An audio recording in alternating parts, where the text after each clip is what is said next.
मुमताज लोहार का गाया गाना भाई शमस ने सिंगले वाले दुबई उन्होंने की फरमाइश है पेश कर रहे हैं। हाँ जी कीबोर्ड वाले जमाना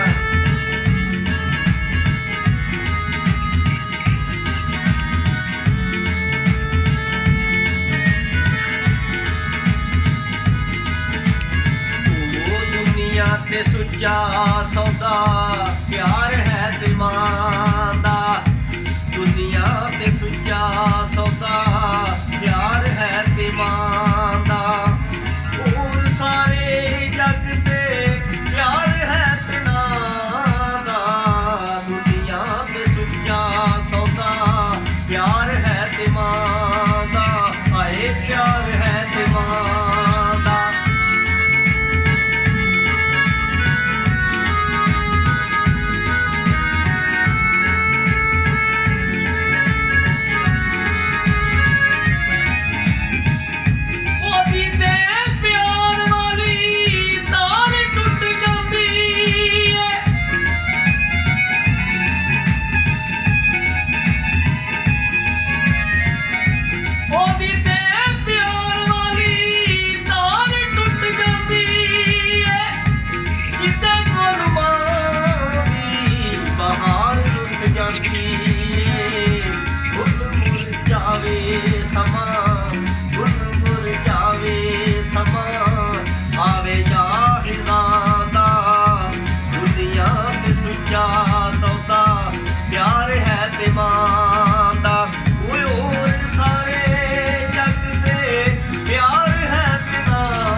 दुनिया ते सुचा